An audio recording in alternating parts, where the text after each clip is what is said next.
A few days had now passed, and neighbours realised that no one had seen William. He usually sat outside his home smoking on his clay pipe, but no one had seen him. Later that night, a group of neighbours broke into William's home to make sure he was okay. But when they opened that door and their eyes adjusted to the dim light of the lamps, they couldn't believe what they were looking at.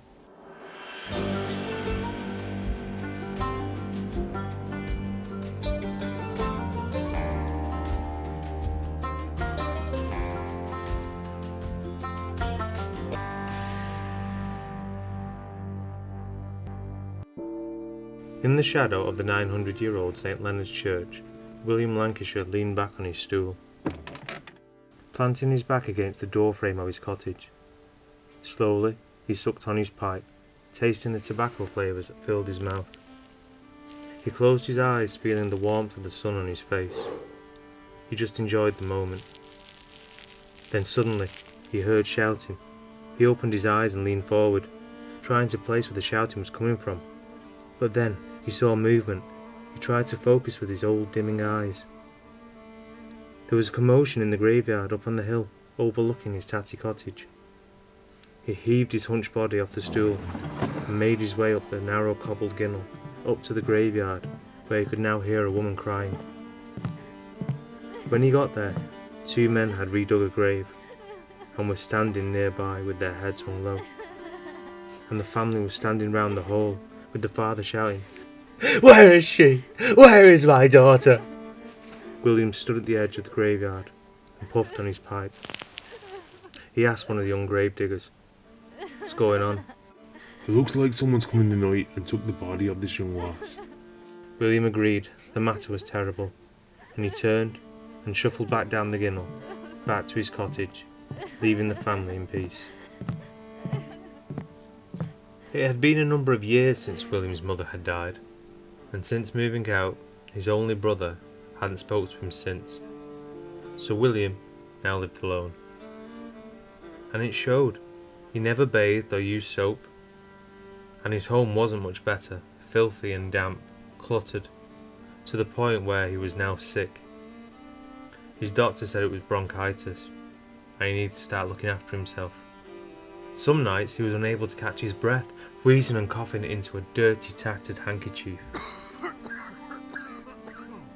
A few days later, while sitting in the doorway of his cottage, smoking his clay pipe, he watched another funeral, high above his home on the graveyard.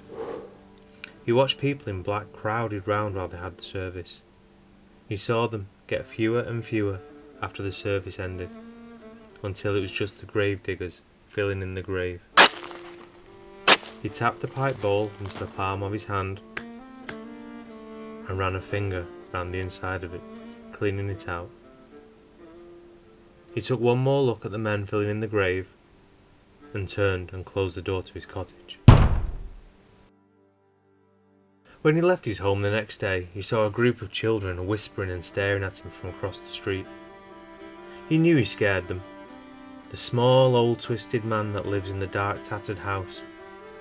He knew the name they called him as well, Owd Canky. Like the name of an infection, a festering wound, a canker, a sore. He looked at them briefly and walked on.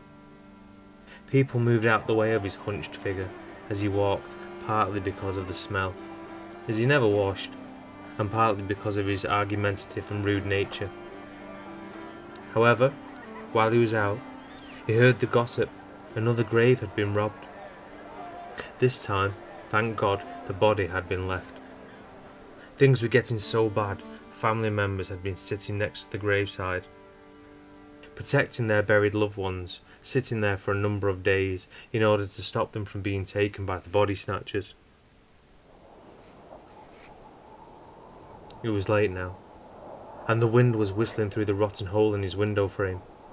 As he pulled on his coat, leaving the embers of the glowing fire, he closed the door behind him, walking out into the darkness of the ginnel. William raised his lamp while making his way up the damp cobbles and up the winding dirt path through the dark graveyard. He stopped for a moment after reaching the top to catch his breath. He looked back down towards his cottage. He could just see the glow of the light from the fire through the window. Just then, He heard something. He spun on his heels and put the lamp out, allowing his eyes to adjust to the dark and also helping him blend into the night. He waited. It was quiet. No one was around. When he was sure he was alone, he shuffled over to an old damaged crypt covered in ivy and pulled out his shovel, rope and a heavy hammer. He made his way to the loose earth of a fresh burial. He started at the head of the grave and shovel after shovel dug a vertical tunnel down to the head of the coffin. He heard a thud as the metal of the spade hit the wooden lid of the coffin. He threw the shovel to one side and picked up the hammer. He battered the coffin until he broke the lid, making a hole big enough just to see the head and shoulders of the body. He looked down at the young woman for a moment, before reaching out and removing a simple necklace from the body.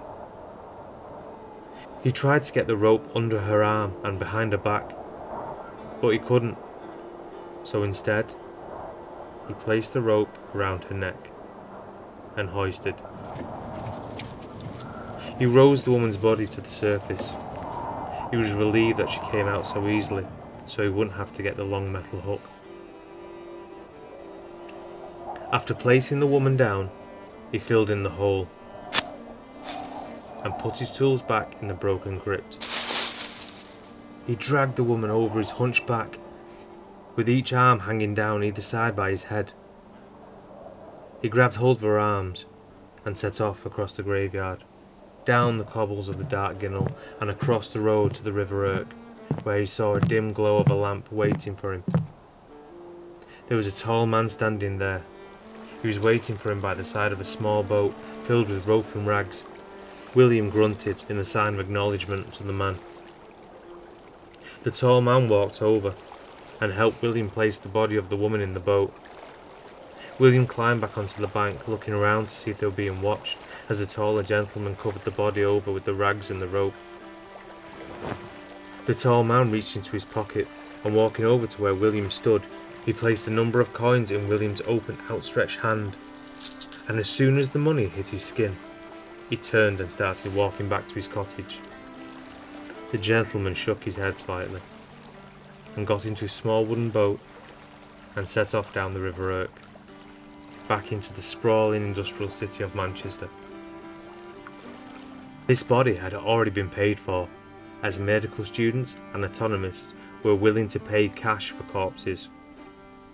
As some who needed to practice, the bodies were hard to come by legally. As the hospitals had the best choice of bodies, mostly from the workhouses, as the poor in the 1800s were treated, but if and when they died in medical care, their bodies were kept for dissection unless the family had enough money to buy the bodies back to give them a proper burial. But alas, this was often not the case for the poor. The hospitals kept the bodies, with the medical students paying money for a chance to dissect a part of the body. And this was supported by the Anatomy Act of 1832, where, for the crime of poverty, and yes, it was seen as a crime, as it was entirely your fault for not working your way out of hardship, your body was forfeit to be dissected, to repay your welfare debt. Bear in mind as well, the thinking of the time, you needed to be buried whole for your afterlife. A few days had now passed, and people realised no one had seen Owd Canky. Sat outside his home smoking his pipe. No one had seen William at all. That night, a group of neighbours broke into William's home to make sure he was okay.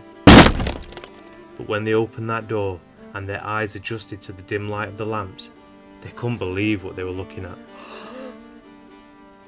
The next day, on the 4th of November 1882, the Middleton Guardian reported, "Sudden death of Owd Canky. At 8:15 on Friday night, William Lancashire, better known as Owd Canky, was discovered dead in his house, near the cemetery wall behind Lodge Street. A neighbour happening to enter his house at the time stated they found the deceased lying on the coals in the kitchen, his right hand grasping the coal scuttle. The deceased has for several years suffered severely from bronchitis, and was under the care of Dr. Stelfox. He had evidently gone into the kitchen for the purpose of replenishing his fire, when he was overcome with an attack of illness, in which he died. The deceased was about 70 years old. He was a man of eccentric habits and was celebrated on account of his recluse life, and there are few who can boast of passing through his threshold for the latter days. He was in stature a diminutive man, scarcely 4 feet high, his back bent by 60 years and 10 which he carried. He seemed to have an aversion for soap and water, and to have extended this feeling to his household. Indeed, on several occasions the sanitary authority have received complaints on this respect. He was quiet and harmless, and very inoffensive, often making him the butt of numerous jokes. But after this report, his house was emptied, and there were many discoveries indicating to William's nocturnal activities. There was a considerable sum of money that had been found, concealed in various parts of his house. Individuals' personal items were found in the chimney breast and patched up holes in the lath and plaster walls. Best clothes of both men and women of different sizes were found under loose floorboards, and all manner of jewellery was discovered in kettles and pans throughout the home. Well, that will do it for this story. I know it was a little dark, and some believe William wasn't a resurrection man. That is just made up, a story that is aimed at a small old hermit. And to be fair, I agree. A 4 foot high, hunchback, malnourished 70-odd-year-old man with bronchitis isn't climbing the hill the church stands on, let alone climbs up, digs up a body and carries it back down on his back. Well, that's not to say that he didn't do it when he was a younger man, or he might have even been the lookout for a gang of other grave robbers, and got a cut for telling them where and when there was a new body that could be found.